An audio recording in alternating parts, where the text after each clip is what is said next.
Warning, Tongue and Geek contains heavy spoilers. If you haven't read, watched, or played the content being reviewed this episode, know that we will definitely spoil major plot points. Also, this show isn't for kids.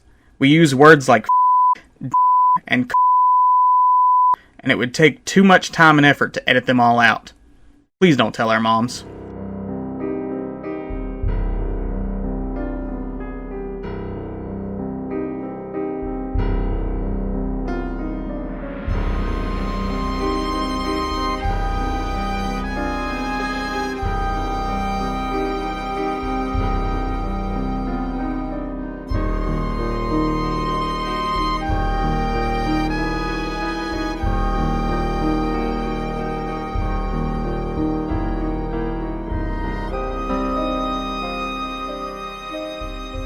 Oh!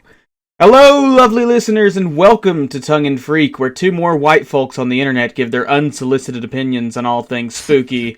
I'm Tyler, but I was bitten by a were-Isaac and cursed to transform into Isaac whenever I podcast, and this has made things very awkward with my wife Erica joining me tonight. Say hi, Erica. Either Erica doesn't get the bit, or she immediately cut out. Holy shit. It took 2 seconds for Erica to cut out of the bit. That's amazing. And horrible. How the hell did that happen? Can you hear me? I can hear you now. Okay. I've wasted my perfect intro. I'm not going through that whole intro again. Just say hi, Erica. I know. Okay. Hi, guys. Isaac had a good intro that got ruined. It's gonna be in here, but it's horrible that it got cut out. Anyway, the real spooky thing this Halloween season is dealing with shitty internet connections.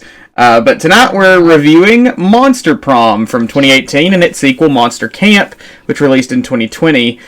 This is a pair of narrative dating sim games developed by Beautiful Glitch and published by Those Awesome Guys. Erica, do you have any background you want to jump in with, or you want me to cover that?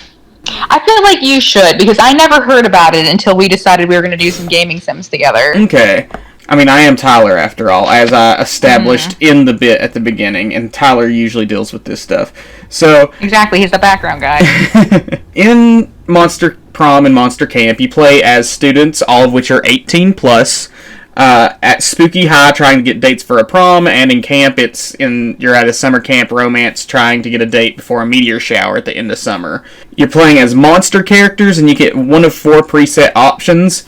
One of them is Oz, who is the personification of fear, which is really not obvious from his design. He wears a yellow sweater, and he's blackish brown colored with chocolate looking features and little white eye. He doesn't look like the personification of fear at all. No. We were confused for the longest time on what he was supposed to be. Very reminiscent of Diglett, for those of you who may know the Pokemon. It does kind of look like a Diglett. Yeah. He's just got a couple Diglets or a Dutrio right there on his back. There's also Amira Rashid, who's a fire djinn, Brian Yu, who's a zombie, and Vicky Schmidt, who is a Frankenstein's monster. These are the default names for them. Each of them has customizable names. You can name them whatever you want. They also have customizable pronouns, so you can make them a he, she, or they, which is really, really cool. The games allow for same-sex and non-binary pairings with all romance options, so you can date whatever character you want, regardless of what you choose your character to be. There's a lot of YouTube voice actors voicing the characters, which is, the characters themselves get little brief moments where they talk, but they don't have, full narration, so you don't really get to hear too much of these voice actors speaking throughout the games. I did find out that Aaron Hansen from Game Grumps is Scott.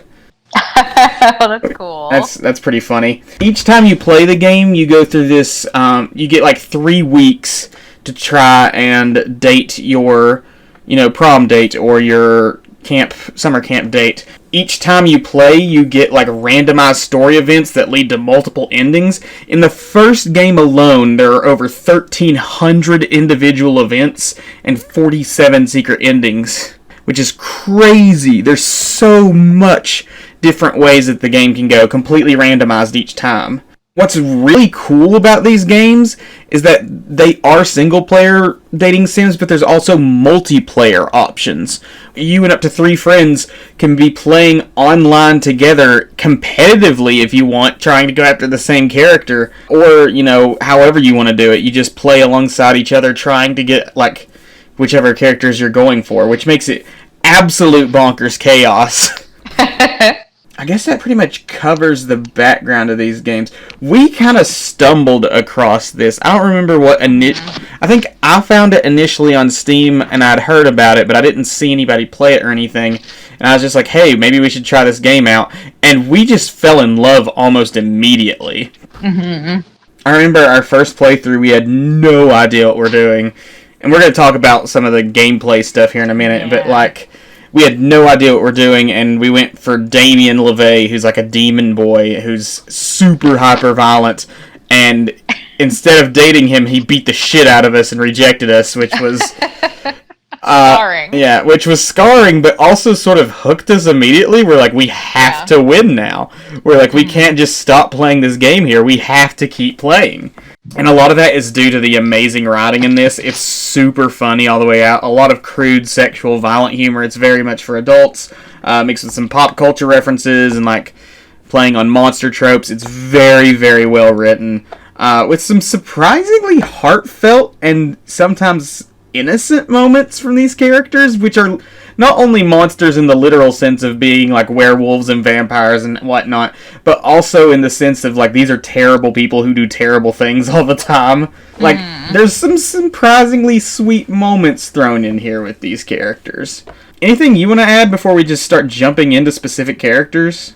I don't think so. Just that, you and I had talked about dating sims before, and there had been several that I'd played in the past, not really as an adult, as a teenager or older teenager. And I was just always yeah, those are fun, but they really don't have a story, or if they do, it's really repetitive. Mm-hmm. So it's just one of the ways that Monster Prom and the sequel Monster Camp just stand out so much compared to other ones. It's not just you trying to memorize facts about somebody to there are stats, obviously, which we'll talk about in a little bit, but it just feels like such a full, complete world, and that is part of what makes it so exciting, as well as the really good dialogue. Yeah, in a lot of lesser dating sims, you kind of go through the same story over and over again, and you just have to memorize which option is going to make the character you're trying to romance, the happiest. In this one, it's a lot more... First off, it's randomized each time, so you don't know what particular event you're going to get. And we should maybe talk about some of the gameplay elements before we jump into characters anyway. Basically, the way the game determines if you're going to succeed or fail is based on 2 separate elements. One of them is your character's stats. You have 6 stats in Monster Prom, which they cut down to 5 in Monster Camp. These are smart, boldness, creativity, charm, fun, and money. They cut out money in Camp. And you have to boost these stats by going to different locations in the game. Usually in Monster Prom, it's you go to the gym if you want to boost your charm. You go to the bathrooms if you want to boost your boldness, etc., etc. And these will give you little boosts, as well as going through the events successfully will give you boosts to your stats as well. What was interesting about this, and it's very complicated if you don't know kind of what's going on behind the scenes. The first game really doesn't do a good job of explaining it. The second game does a bit better, but you have to buy the tutorial with not with actual money, but with in-game reward points for beating the game so many times. These stats are and are not at the same time important to determining which character you can date. So certain characters want you to have higher smarts or higher boldness or whatever, but also your success in an event isn't based on having a stat that they like. It's based on choosing between 2 options and knowing which one correlates with the stat that you're best at. So in each event, something will happen narratively, a character will need to, murder someone. That happens a lot. Yeah. Or they'll have to try and get out of class, or they'll do something. They're trying to achieve something, and you have to suggest something that matches with the stat that you're best at, and you don't know which of the options relates to which thing. So one of them might be like, maybe we should, set everything on fire, and the other one might be like, maybe we should, throw a crazy party, and, the first one might be boldness, and the second one might be fun. Except it's never that straightforward. It is incredibly difficult at times to tell, like, which choice relates to which stat. Sometimes it's obvious. A lot of the times boldness is obvious because it's literally like, let's just murder everybody or let's set everything on fire. It's something that's like, let's be psychopaths and fucking do like hyper violence on everyone. But like other times it's like they'll make like a pop culture reference, or they'll make a reference to like some esoteric way of thinking, and it's so hard to determine like what stat is this related to. So the challenge is in being able to tell like which choice is related to what thing, and that can be very frustrating at times. We've certainly failed at this game a lot. Yeah. We've played I don't know how many times now. We've played both of these games a few times now, and we still consistently fail. Yeah, I would say we've easily played through 10 games. I think that I have played the game about 13 hours, which for me is a massive amount of time for anything that isn't The Sims. Like, just astronomically large chunk of my time to have been able to be in a video game world, and that's what this is. It's just some of the choices really do seem, I think the best word is arbitrary. Yeah. Isaac and I were playing just a couple days ago, and there was a question that we for sure thought related to money. And it was about taxes, and it turned out to pair with him needing to have a higher stat for fun. Which was insane, because it was about taxes. And the only reason you would have been able to get that is because it says taxes are fun. Like, it uses the word fun, and it's like, that's not enough to go off of, Exactly, yeah. So and that really seems like, if anything, they're being facetious, not that they're actually suggesting that you tell your prospective partner that taxes are fun. And it can get real frustrating to try and pick these out, but that's also kind of the only way to like maintain a challenge in these games. If it was super obvious with every one, you could always like get anything you wanted. Like, it would be super easy to win this game if it was always obvious which choice related to what. The other element that determines whether or not you are successful in dating whichever person you're going after is affection, and you gain affection by either be successfully completing an event with them, or sitting with them at lunch in Monster Prom, or sitting with them at the campfire in Monster Camp. And then there's like a much, much easier prompt here where you have to choose between, like, because they're always sitting with one other person or more, and you have to choose between like what they would like versus what the other person would like, and those are much simpler to figure out who wants what. In Monster Prom, the cafeteria segment is pretty basic. It's literally just you go up to whichever person you want to romance, and you do that choice between them and the other person they're sitting with the occasional option to talk to like non-romanceable characters who can give you like stat boosts if you want. The campfire adds a few elements. There is Mossman, who is and he's Mothman. I don't know why they call him Mossman, but you can sit with him instead of any of the romanceable characters, and he will let you start a rumor, and you can use the rumor to either increase your own stats or to decrease everyone else's stats if you're playing competitively. There's also the love log, which none of us have done, but if two player characters sit on the love log together, the first person who sits on it gets a stat boost to one stat, like one big stat boost, and the other person gets a bunch of smaller stat boosts, like multiple stats. That. We haven't done that. I had to look that up because, like, I remember I sat on the love log once and nobody sat with me, and it just was like fucking sad. I was talking to the Mothman though. I had shit to do, Isaac. I didn't join you. Oh, that's neat. Let's see.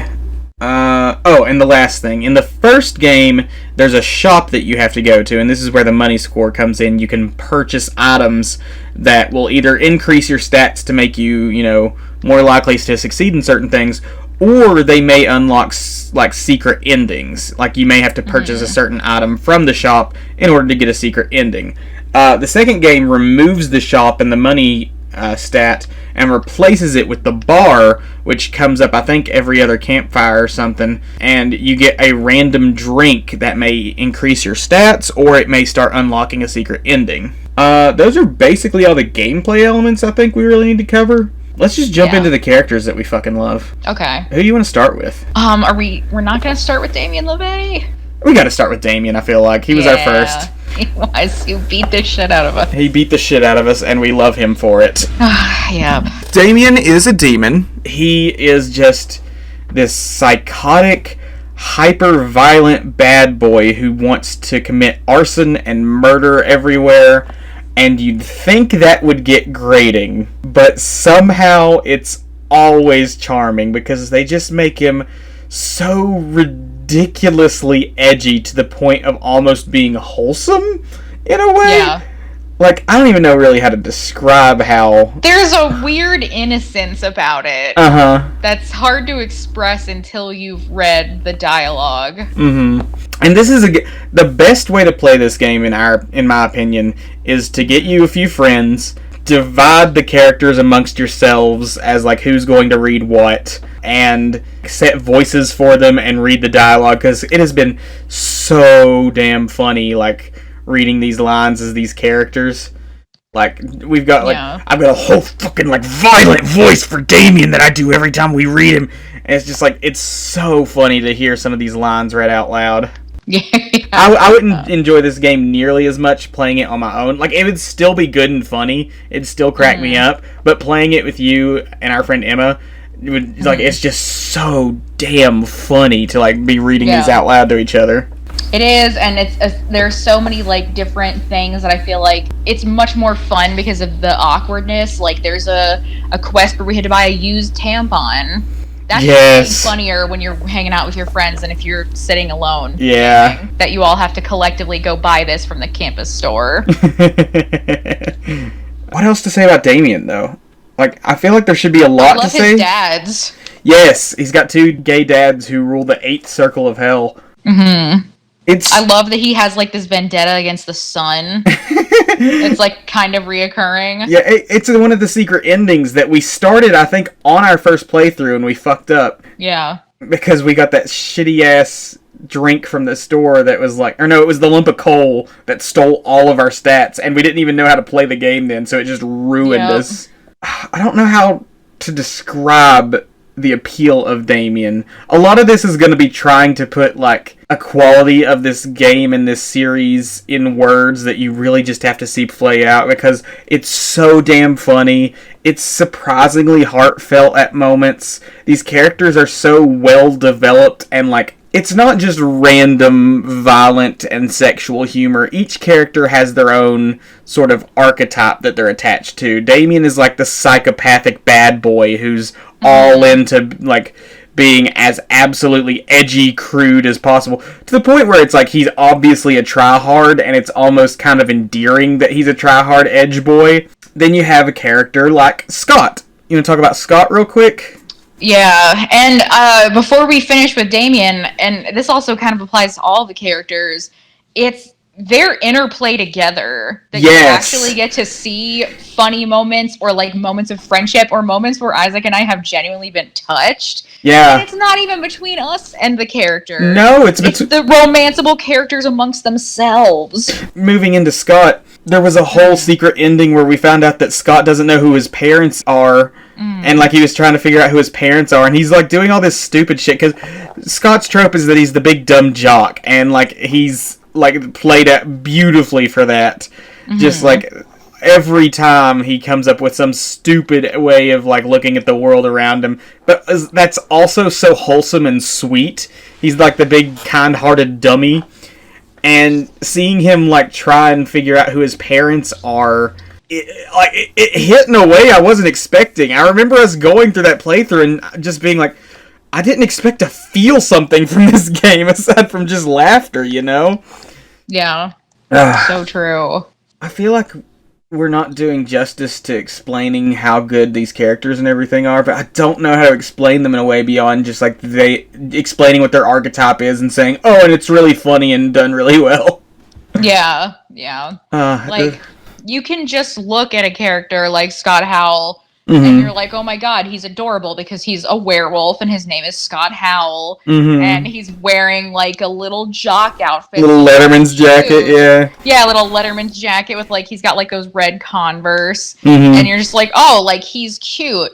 But that doesn't describe the depth of how cute Scott is, or how he's so funny or gives us the feels all the time. There's a scene where he's with Vera, who's like this Medusa character, and she's feeding her snake hair, and he's like cheering on the snakes as if it's like an eating contest, and he's like, "Go, Hissy, go!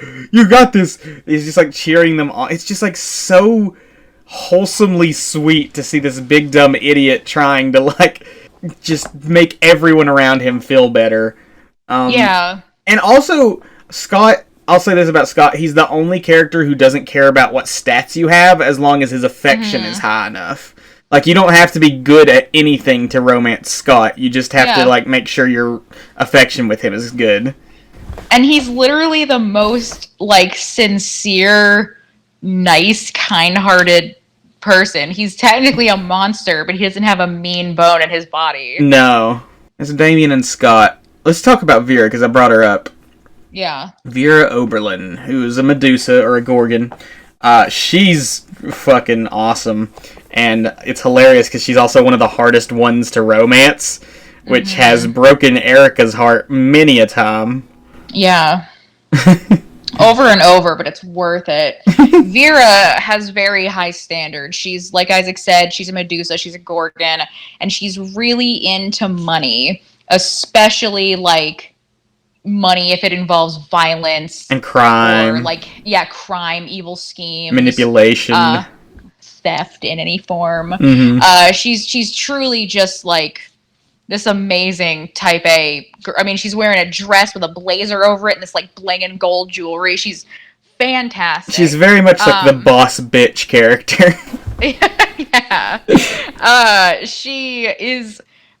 She's just completely ruthless and amazing, but even she has moments that have made Isaac and I just go, oh, or just such funny things that I'm just like, oh my god, like how do you create dialogue like this from nothing? It boggles my mind. What really helps is the artwork in this game is so fucking cute and hilarious at the same time.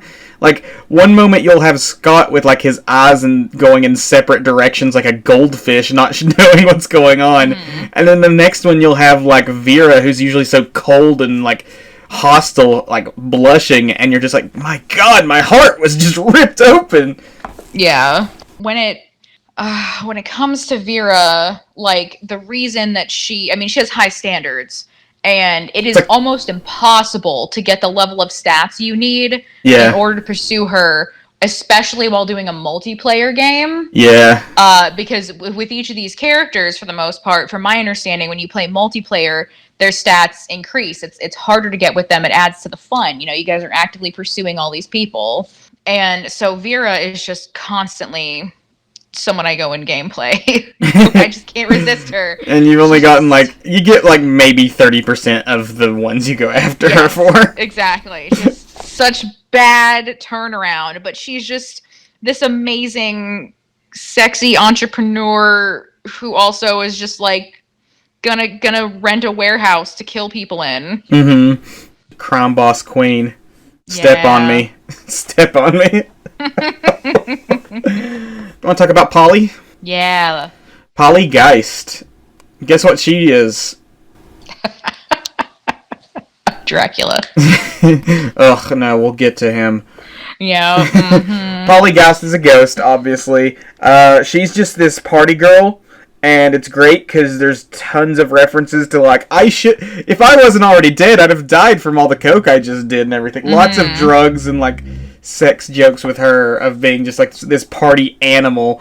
She's a lot of fun, and I don't know if we've actually done it yet, but there's a big mystery around how she died. She doesn't remember. And I don't think we've done that run yet, but from what I've heard, No. it is super heartbreaking, which does not surprise me in the slightest. Oh, no. Yeah. I was prepared. Yeah.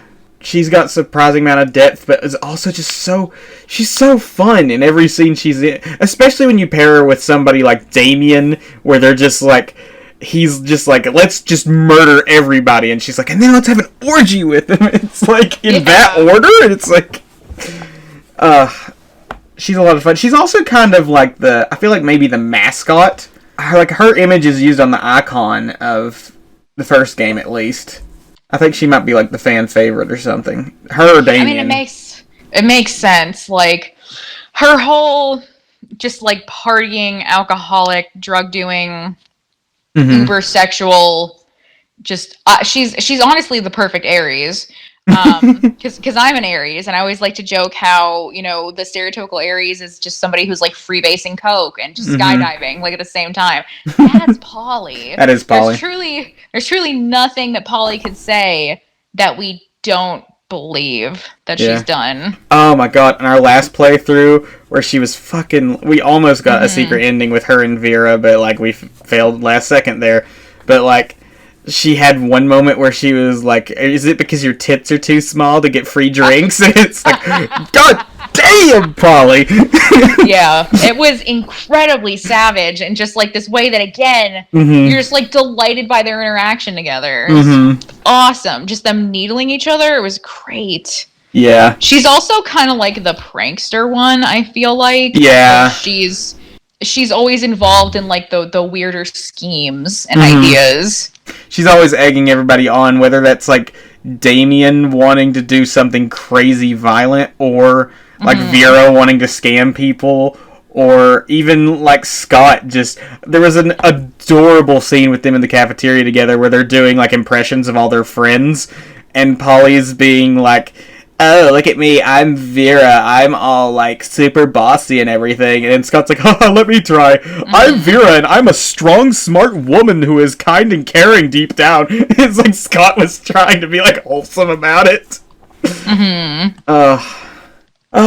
This is just gonna be, like, one long gush about these characters, and anybody listening to this will either already be a fan of it and be like, hell yeah, or they'll not know what we're talking, and be like, okay, we fucking get it. Just go play the game. Go play the game. Yeah. Stop listening to the pod right now and go play the game. If they don't want to listen to us just like fawning over people, then we should talk about another character. Talk about Liam de Lioncourt. Oh, okay, yeah. Here's our only criticism of this game, aside from the fact that like the stats are a little wonky. I do not understand how you make a vampire so incredibly unsexy. Every other character in this game is endearing in one way or another. Whether they're hilarious, or wholesome, or batshit insane crazy, they're just fun. Liam is not fun in any way at all. He's this huge stick in the mud. His whole thing is that he's supposed to be like an artsy-fartsy Instagram influencer sort of hipster personality, and that's an okay archetype to use. They do well with it in the second game. We'll talk about it in a little while. But like, he is so boring in every scene he's in. Yeah. It's really interesting because it's like, I wonder how meta is this, because he's a hipster. Like, have they truly created such a perfect, repugnant hipster that you can't even find like the attitude and, you know, things pleasant, because it's just so deeply unpleasant. It's just it boggles my mind. I mean, his design is not sexy, but again, this is just very deep commentary. He is awful. Isaac and I have resorted to, when we do our playthroughs with him, instead of reading our dialogue, he's the only character we refuse to read dialogue for. We just make fart noises. Yeah, we just make fart noises when he's here. Because he adds nothing. He adds nothing to the conversation. Yeah, I don't know. I mean, I did a playthrough without Isaac where there was a plot involving the main character dressing up in a white sheet as a ghost, I think Isaac and I had actually bought that white sheet together at one point when we were playing together, but the entire plot has a lot of Liam in it because he keeps saying, hey guys, this isn't a real ghost, it's just the main character in a ghost costume. And even providing just that one tiny little simple thing, I still just feel like you didn't need to be here. This would have been better without you. No. Like as I get that it's funny to be pointing out that obviously I'm not a real ghost and the other character's not believing it. But I just feel like not even having that is still preferable to me having to, listen to him and look at him. So much of the humor in this game, in both of these games, relies on, like, jumping head first into the absolute absurdity that they bring up. I remember in Monster Camp, there's a scene where Shadow the Hedgehog shows up. Like, you don't actually see him, but in the dialogue, they talk about Shadow the Hedgehog showing up and, like, talking about some edgy bullshit before he disappears. Just all of these weird, absurd things happen, and you just kind of have to roll with it. And Liam, at every turn, tries to undercut that absurdism, and it's just no fun. He just brings all of this hilarious, weird tone to a screeching halt in every scene he's in. Yeah. Liam sucks. We hate him. Yeah, I have honestly tried because I would really like to get as many different endings as possible. I want to. This game is a completionist's nightmare because A, it has so many different events and endings to get through, and B, it's randomized. So, like, that is just a nightmare to try and get through. Yeah. Also, we really want to do the orgy ending because there's an ending where you can date all of them and get, like, a hot tub orgy. Which is fucking awesome. But you have to do a romance route for every character, including Liam, before you can do that. So, And he's surprisingly hard. Like, he wants smarts and creativity, I think. But, like, I failed trying to get him in my last... I tried to do a run and just, like, get it over with, and I failed, and it's like, well, fuck. I did, too. I had romantic interactions with him, and I had the stats required, and he still just, sneered at me. Like, there isn't anything about him that is like, I could not believe that you could make a vampire unappealing to me. It's such a fascinating thing, and there's so many good puns and so many great jokes you could be making. It's just, he's so off-putting. We've already talked about how great vampires are in What We Do in the Shadows, and like all the funny, crazy ways you can play with vampires. I can't believe that this game, which is so great in every other aspect, just fails so hard on its vampire character. And on a complete side note that's not related to anything other than I kept meaning to tell Isaac, I've been watching It's Always Sunny as kind of like a comfort thing. I don't, when my work is very busy, really ever like start new shows, start new movies. So I've been watching a little bit of It's Always Sunny, and ever since we did our pod, I keep wanting to say it's always dark in the shadows. So my brain has literally like morphed this thing I'm using to cope with stressful work times and merged it together with our podcast so that every Friday, as season 3 is on now, I'm enjoying it. I'm just like, oh man, it's time for It's Always Dark in the Shadows. And I'm like, that's not what it's called. It's like all the Mario parodies that I've been sending you. Those have been so fun. I fucking love them. That probably hasn't helped, especially because there's been some sunny in there. Yeah. But it's just ever since our pod. Before that, I was fine, but now it's altered me. I mean, I think that's about all we can say. He's supposed to be sensitive or whatever, but he's so annoying. He's so obnoxious. I wish he seems like he's a reader. He probably, since he's a hipster, seems like he'd be into fan fiction. Like, there are things about him I should like that I just can't. But it's so poorly done. Yeah. And I don't know. Again, unless is this on purpose? Because is he meant to be so incredibly unlikable? There are people online who like him for whatever reason, and are you liking him ironically? I don't is this just a deep statement about hipsters that you can't even enjoy? They're so esoteric, you can't even just like gain humor from watching them, because he's a void who sucks all the fun out of the interaction. interaction that we have, and I like how we've talked more about Liam than any other character. We talk about all the other ones. We're like, we love him, and we can't really explain why. We get to Liam, and it's like, this is why this fucker sucks ass, and he pulls this whole game down from a 10 to a 9. Exactly. It's just, there's something about Liam that really makes you want to just, like, rant about it. It feels like there was, like, one person on the writing team who was just stuck on this character and refused to cut them out of the game. Yeah. You know, it's like, this, like, is the hill they'll die on. Mm-hmm. But we only have one other person left to talk about, Yeah, right? in the first one. In the first game, yeah, we've got one more. I guess there's technically 2 others, but those are like DLC characters, and one of them pops up. Okay. And we haven't played the DLC for the first one, so we'll just talk about the last one in the first game, which is Miranda Vanderbilt, a mermaid princess. Miranda's a lot of fun. I really like Miranda. She is this great blend between the traditional sort of Disney-style princess who's super sweet and innocent and everything, and also just a ruthless tyrant who will do whatever it takes to maintain power and control over others.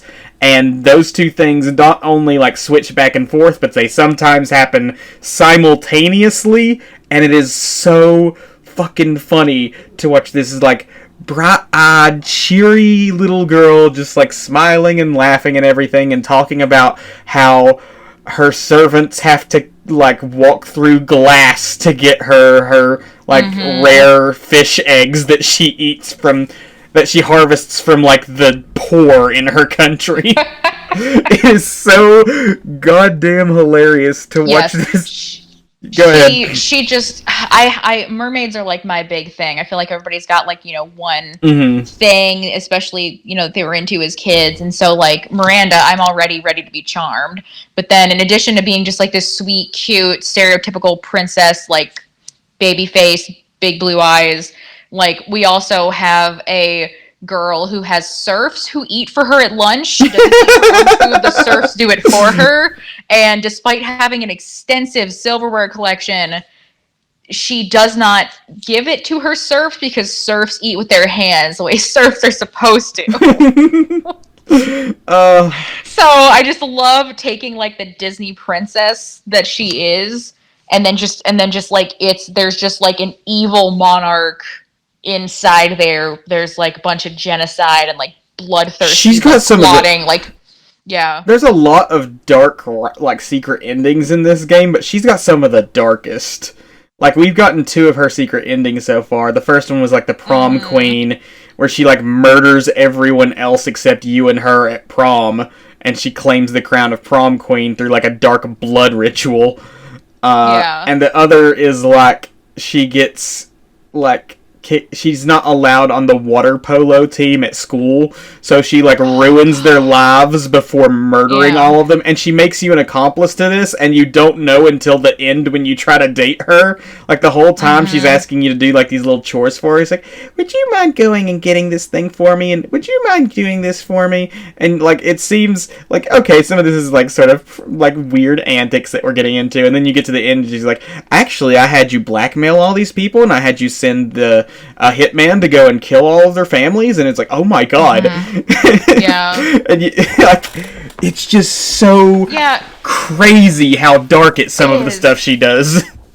And it just, the game continually has a way of, like, taking you and just, like, throwing you for a little bit of a loop, whether that's with their humor or something that you find, like, particularly, like, evocative emotionally, or, like, when it comes to what Isaac and I were talking about the whole time, I'm just like, yeah, you know, she's a princess, so she likes ordering us around, and we're supposed to, like, not realize that we're being ordered around.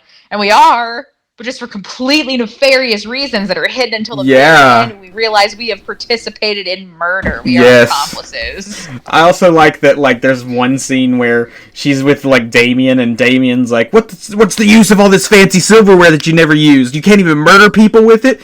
And she's like, I suppose it technically could be used for murder.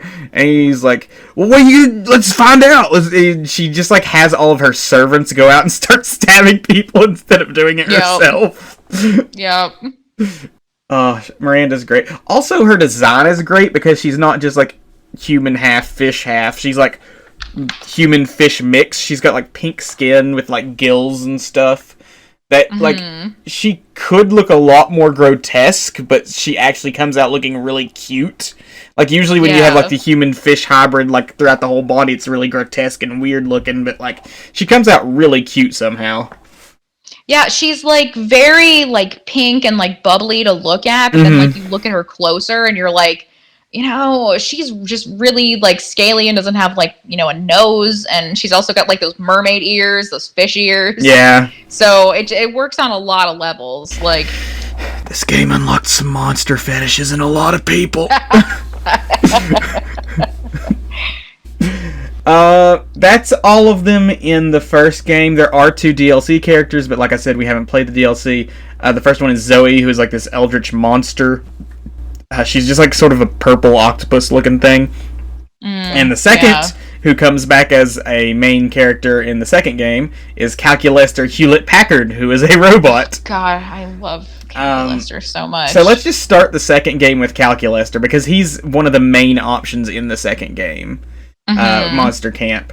Calculester is second to Scott the most wholesome character in these games, because he is like a computer robot who is programmed for like being nice and kind and like making everybody happy around him, and like he's trying to constantly figure out like morality and society and everything. The problem is that he is hanging out with literal monsters, both in the sense of like werewolves and vampires and shit, but also in the sense of like these people are constantly committing murders and arson and sex orgies and all of this stuff going on, and like he has no idea what normal behavior is, and he like will recommend like, I think I was programmed to do this thing, but if you're saying this is the correct choice of action, I guess we'll go that way. So he's just so naive and kind of like walking through things and like kind of wanting to figure out what the right thing to do is, and you just kind of corrupt him throughout the whole process. Which is just so damn funny the whole way through. He's very like naive and sincere, which is a lot of fun, because it's like, oh, I haven't been sentient like super long, I'm still learning things. And then on the opposite end, like, one of his faces that he does is the dick emoji. That's right. So, like, when he's horny. So he has, like, and, like, he also... I haven't played Camp very much, not nearly enough, because it's so great, but it's like Isaac said, it's so easy to want to get all the endings, and there's thousands of them in each game. But, I mean, Calculester, I was once in an orgy with him. Like, it was one of the endings that I had. Really? Like, it's just... Yeah. Did you tell me about that one?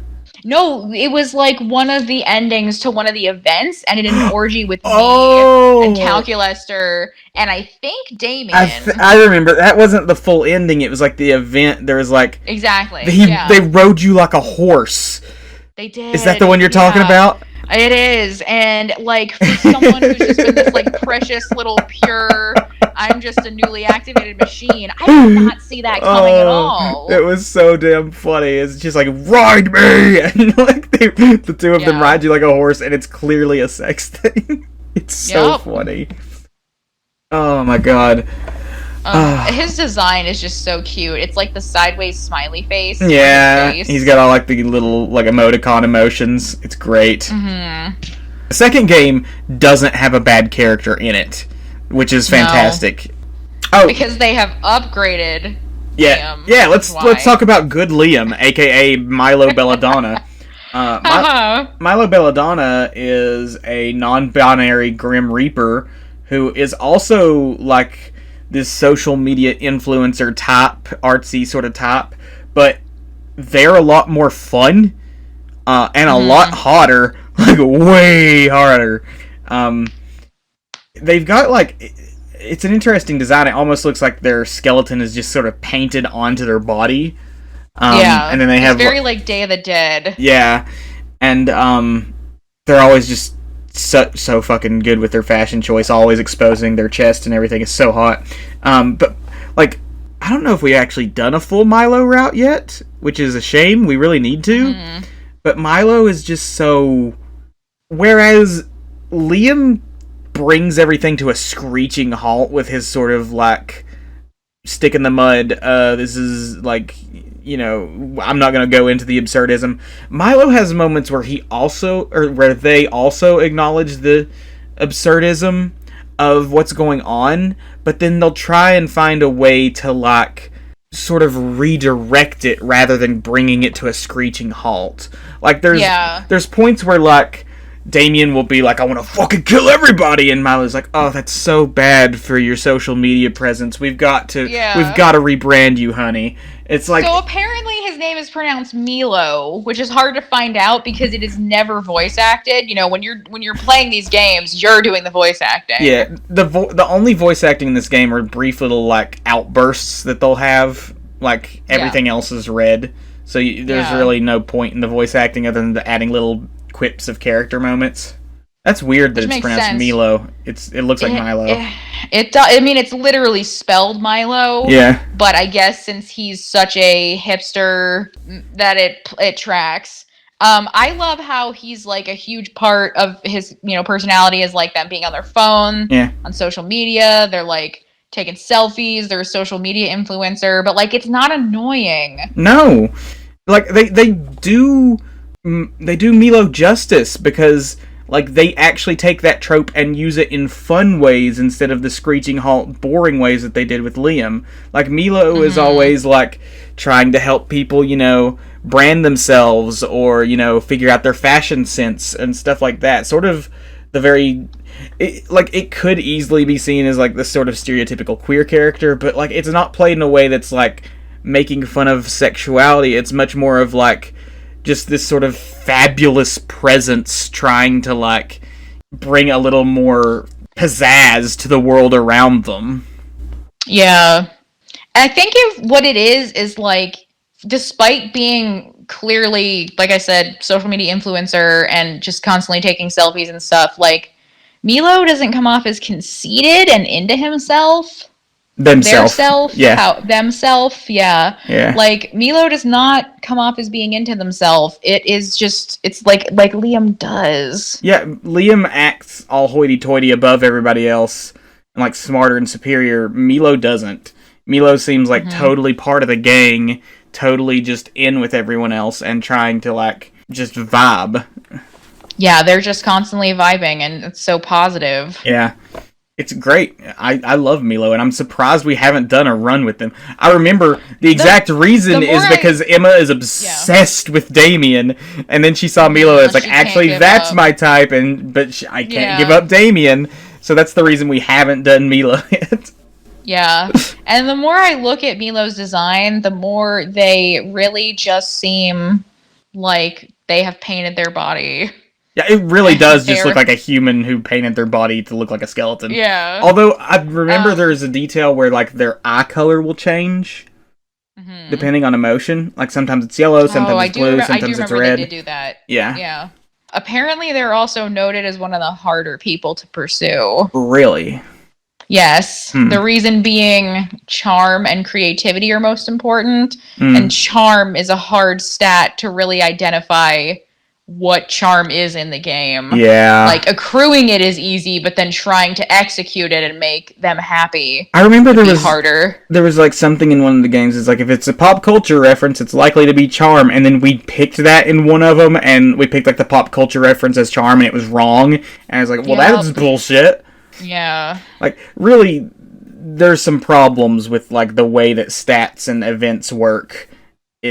It's very frustrating because you don't know which is which for sure, and it's one of those where it's like it's kind of up to interpretation, and if you interpret it differently than the people who made the game, you're just fucked.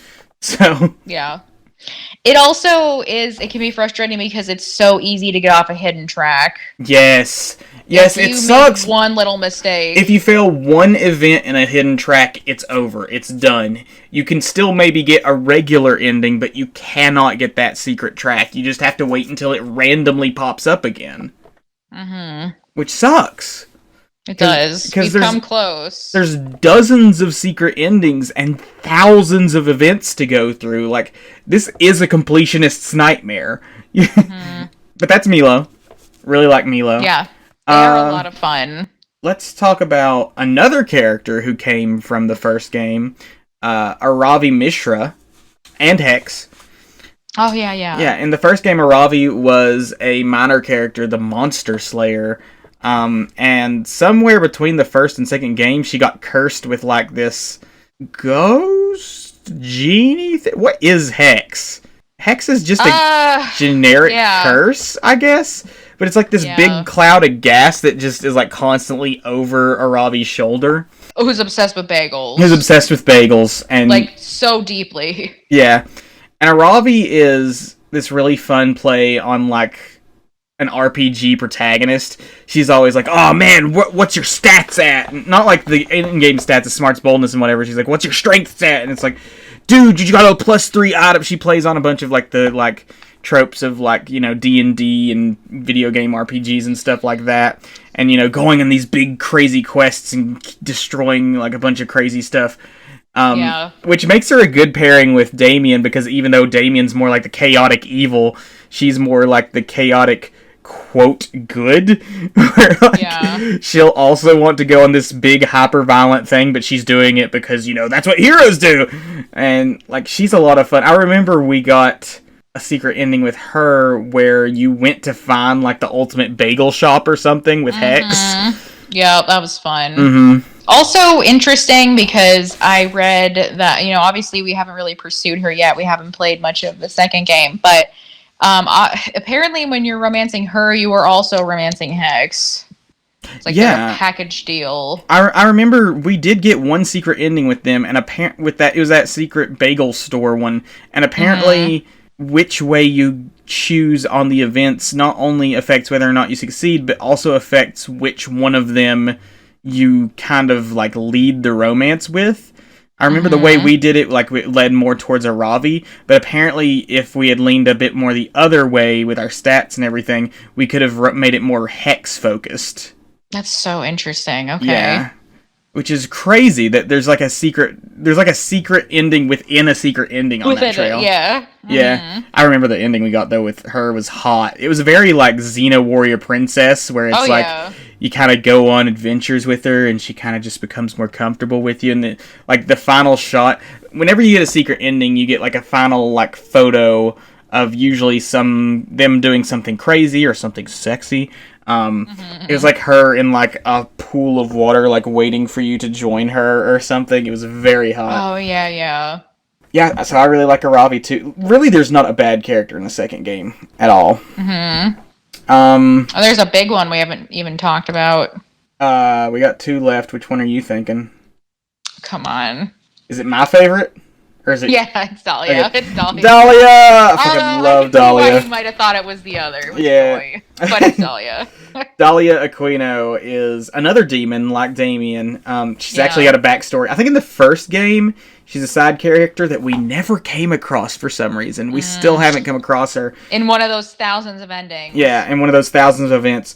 But apparently in the first game, she was super obsessed with, like, beating Damien and, like, taking over his role as a Prince of Hell.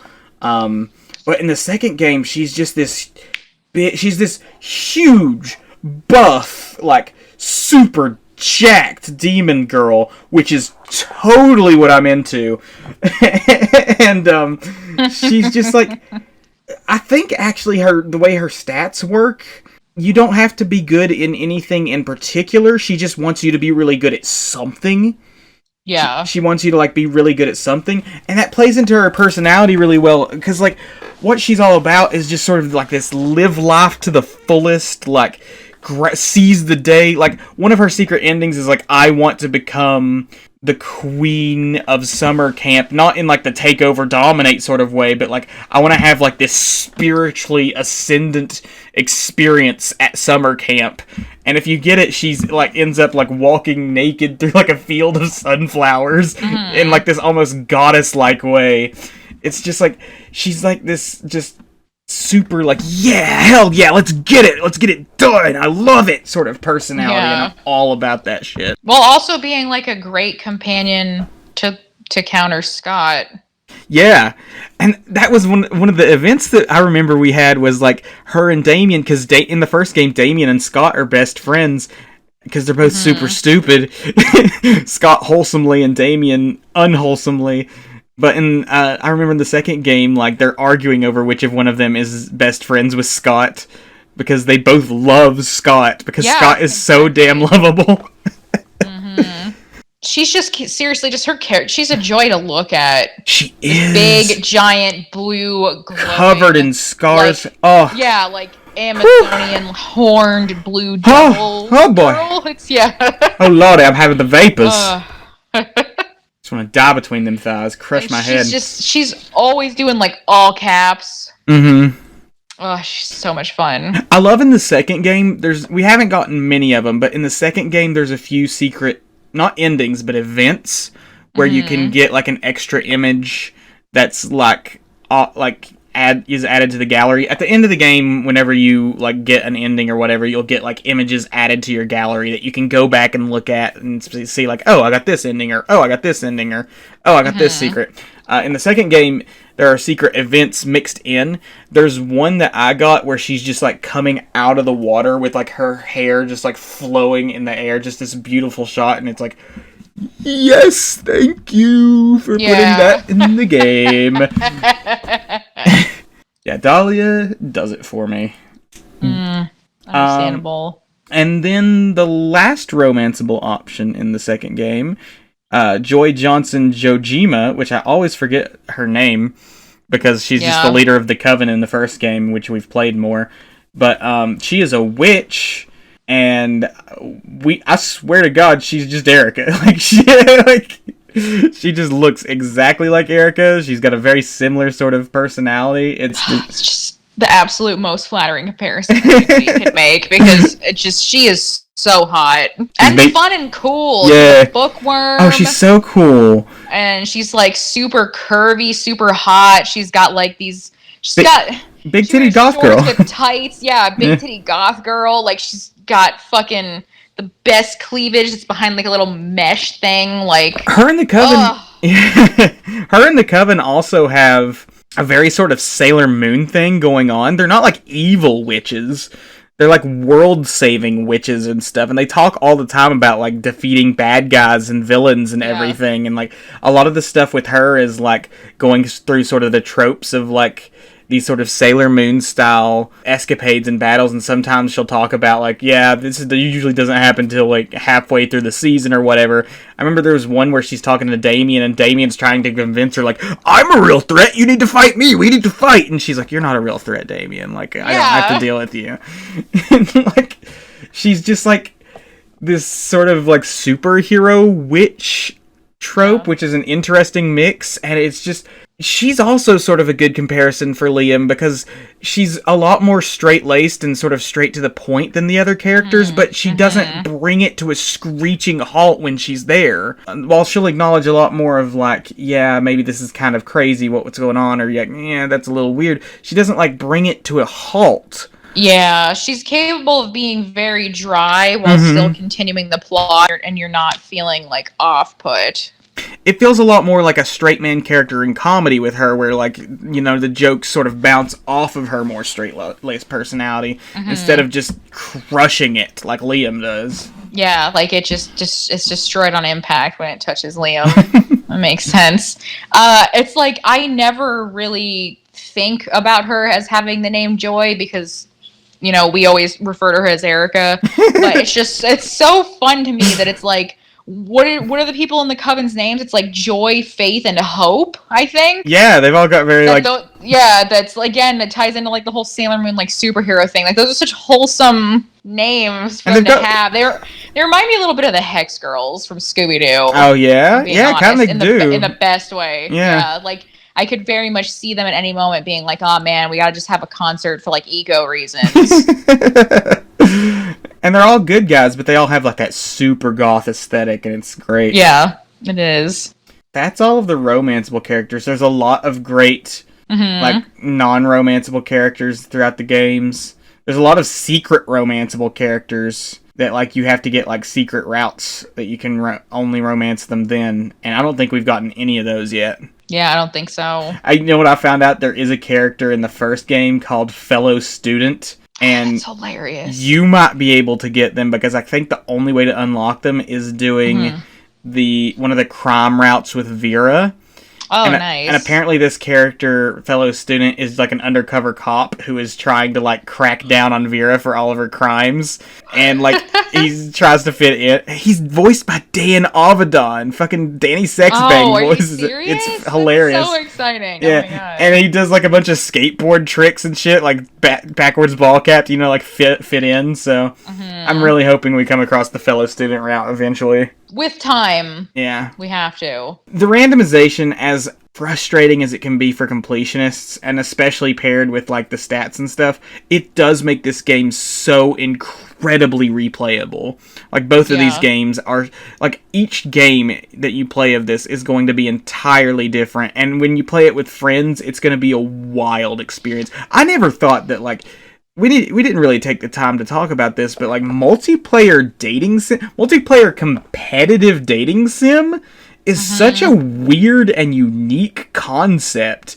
Like, I don't think there's any game before this that has done this before. At least not on like a major scale like this. Not one that I feel like would be this well known, no. It's such a unique concept to be like, not only are you trying to romance these characters, you may have to compete with your friends to try and romance these characters.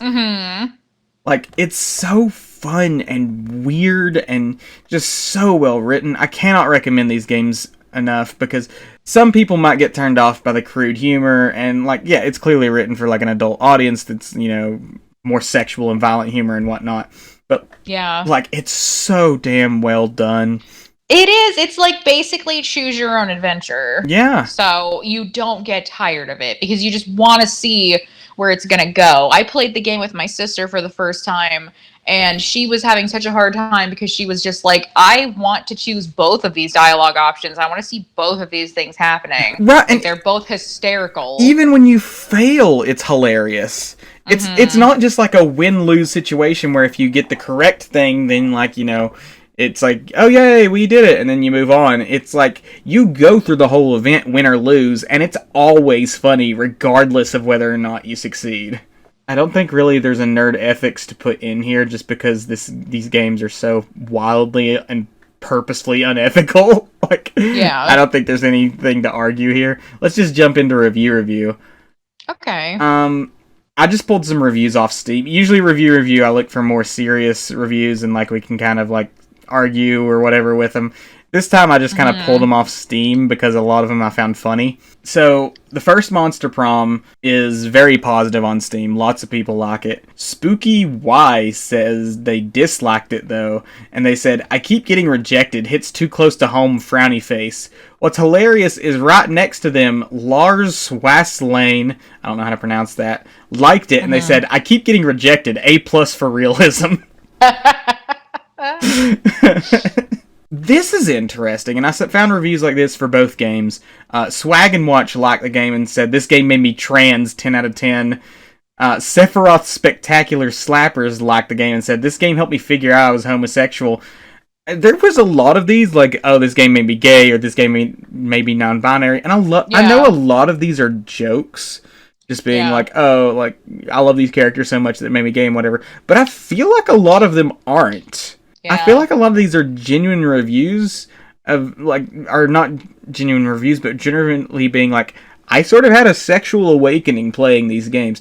And I think that's something that we need to remember, like, the power of fiction and fantasy, and gaming in particular. It can really help you open your eyes to some stuff about yourself. Like, I know a lot of stories of people, like, learning about their sexuality and gender through D&D and stuff, through games that they've played, and I feel like this one, what's great about this game, and both of these games in particular, is that a lot of LGBTQ media is built around a story of, like, LGBTQ elements. This game is not designed to be specifically LGBTQ. It just allows for it in a way that's completely normal.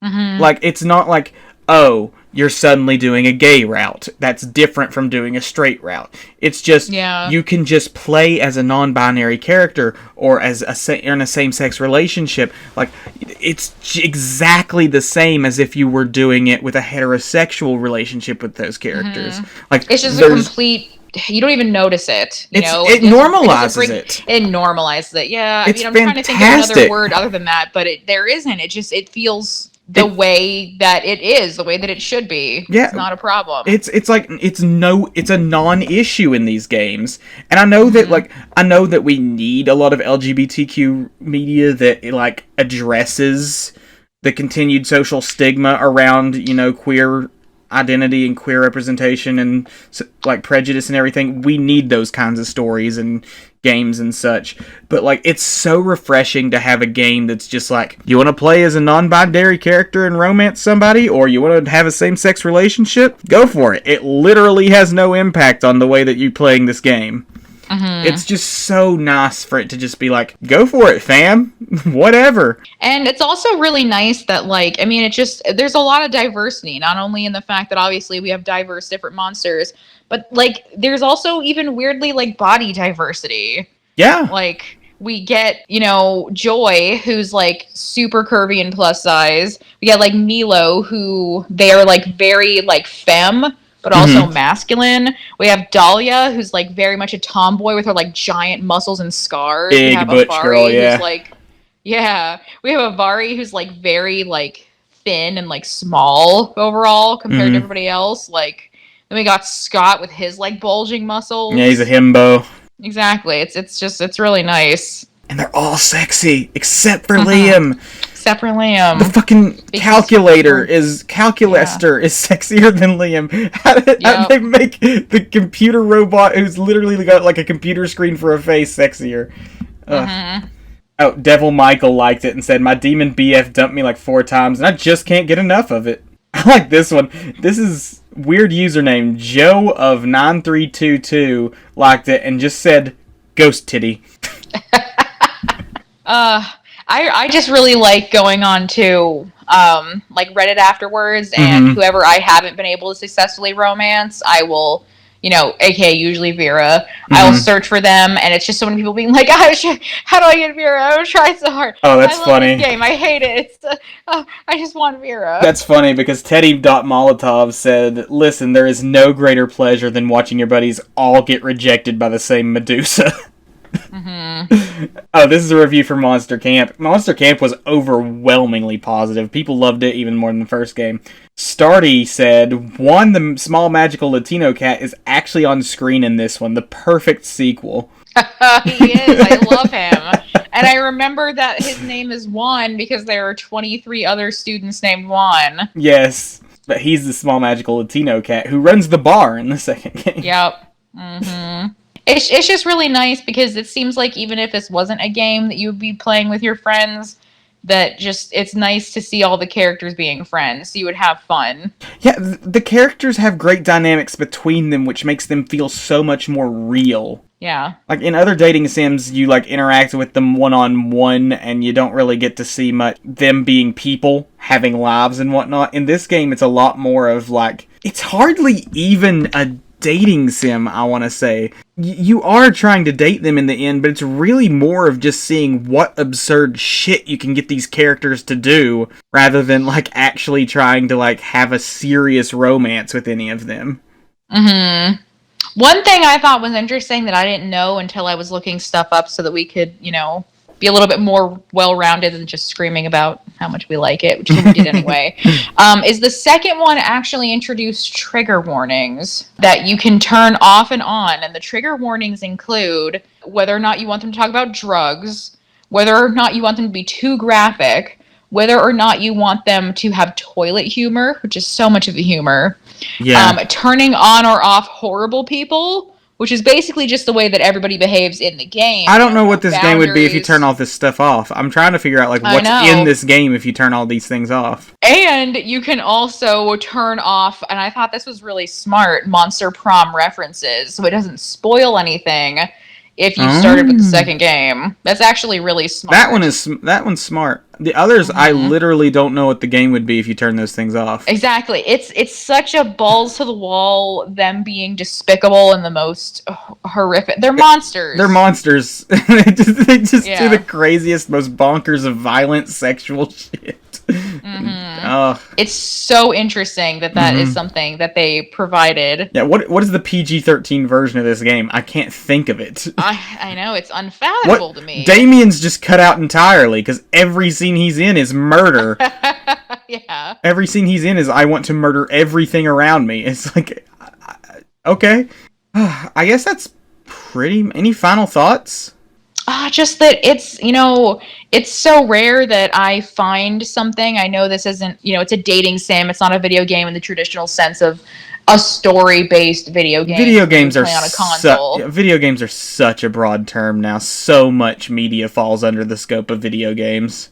That's very true. There's really not anything that you could term video game that really hooks me, but just something about Monster Prom. It's really not going to get old. That's why I already invested like 13 hours, which I would say is about 12 hours more than I normally invest in any game. That's about like each playthrough is about an hour, so you've done about 13 playthroughs at this point. Yeah. No, I mean, that makes sense. And that's just for the first one. I think we've done like maybe 2 playthroughs of the 3 or 4 actually. Camp? Yeah. Yeah. It's just I don't see a time where Isaac's going to say we should play it.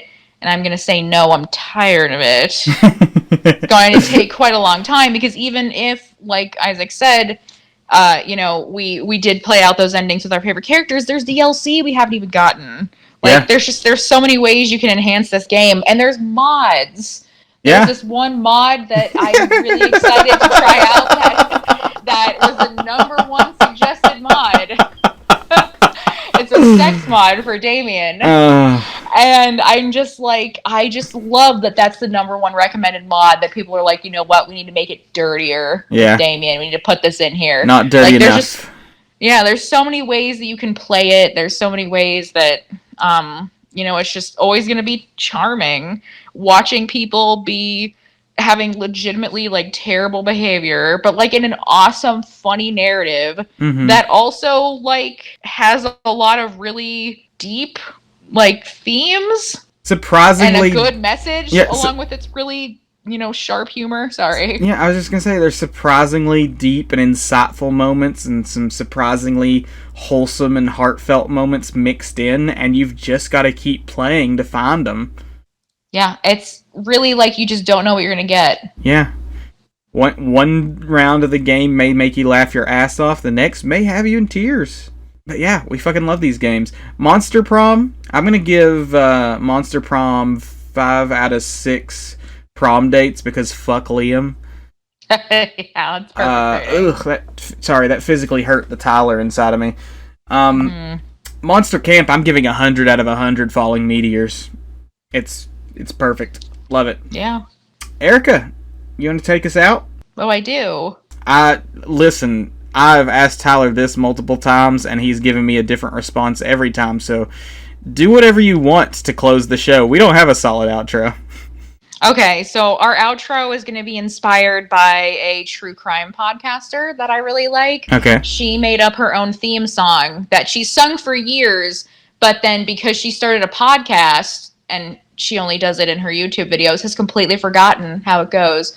So I'm gonna take it now. It's we're gonna say that it's part of open source now. Oh, we're just stealing this whole hog.